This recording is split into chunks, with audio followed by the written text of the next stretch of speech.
What's up, YouTube? Welcome back to my YouTube channel. It's your boy Antoine Campbell. Today I got another hot flaming episode for you, and we're going to be talking about the best ways to negotiate wholesaling real estate contracts.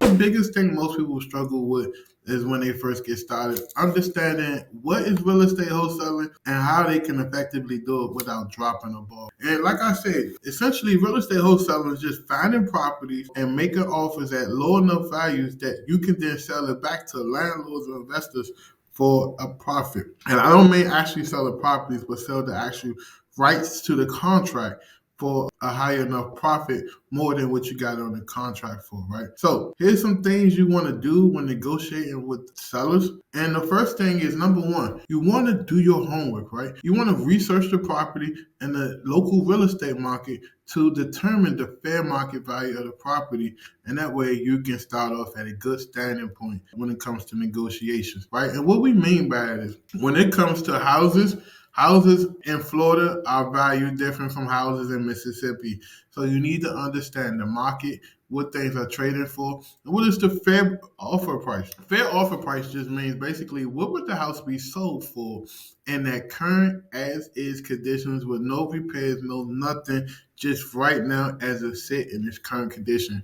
And that's what you guys got to start figuring out and understanding what stuff can be sold and traded for in its as-is condition. And once you understand that, then it goes to number two, making a strong offer. No matter if you're in a slow market, a fast market, your offer needs to be strong, and it needs to be concise, and it needs to be able to solve the problems of your prospect. If you're making offers without listening to the prospect and understanding their needs and wants, 9 times out of 10, majority of your offers will not be accepted because it doesn't go hand in hand with solving the prospect's issues or problems. Example, if you're making an offer, $220,000, and clearly the seller told you there's other things that he and she needs to accomplish before even getting around to the offer, the $220,000 is meaningless if you're not, saying, hey, well, by the way, we're going to help you relocate. We're going to find a moving team for you since you are wheelchair bound, and we're going to make sure everything get lifted and put on a U-Haul truck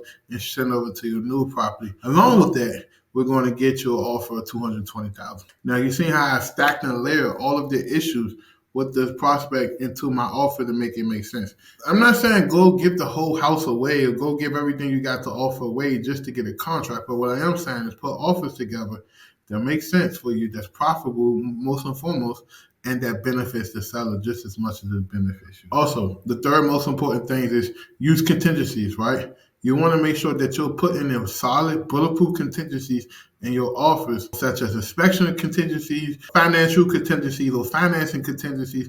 Even though, guys, be careful. If you're telling people you're a cash buyer and making cash offers, you might want to rephrase that, put some type of contingencies in there. So if you can't close or perform on it, you can at least get your EMD back, or you won't hurt your reputation as being a person that's a tire kicker. So the title company says, oh, you got Antoine, yeah, he never closes. You're going to waste your time. So you don't want that bad perception on you. So make sure that you put bulletproof contingencies in your contracts. Have an attorney, pay a couple $100 to an attorney to read over it, and make sure it's applicable to the areas that you're working and they make sense. And if you get that down pat, you'll be really good. Number 4, be flexible, right? Be open to negotiating terms such as closing dates. For you, it won't be repair credits or anything, but it may be like you're giving a little bit back of the money to the seller. Maybe they may come up a little short, or maybe their payoffs are a lot higher than what they thought. Remember this, guys, a person's payoff is always going to be higher than what they think or what their last statement was. So always consider that when you're making your offers, that the payoff may come back a little higher,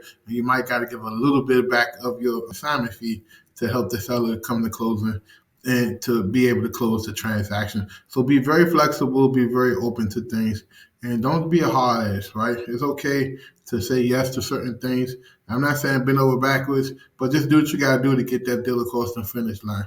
And then number 5, the last one, is to effectively communicate, right? Be clear and concise on everything that you're talking about. I want you to make sure that you're reaching out I say 3 times a week. Once you get a deal on a contract with your seller, with your buyers, with the title company, just do a temp check. Make sure everybody good, everybody in place, the close date is set up, all of the contracts is in agreement, everybody's on the same page, no one's not trying to walk away. Just be that person to be the mediator of the transaction, right? Remember this, guys. Remember to stay focused on your goals and be willing to walk away if the deal doesn't make sense or isn't right for you, right? Careful planning, negotiation skills, you can successfully wholesale real estate and achieve all of your investment goals. If you need an implementation mentor, what is an implementation mentor? A person that's going to come in and help you implement and set everything up. Feel free to click the link below to book a scheduled consultant call with us so we can see how we can help you. Now, this is an investment, so if you bone dry, dead broke, don't even book a call. Continue to watch these videos to build yourself up so that way you can be ready for these phone calls to be able to invest in yourself, because this is an investment. If you're ready to get to the next level, book a call with me and my team, and we'll help you out. If you like these videos, continue to watch and subscribe and click the like button. Share this video with 2 or 3 people you know that may benefit from this. Don't forget to follow me on all of my social medias. Until next time, it's your boy Antoine Campbell, CEO 929. I really appreciate you. See you on the next video.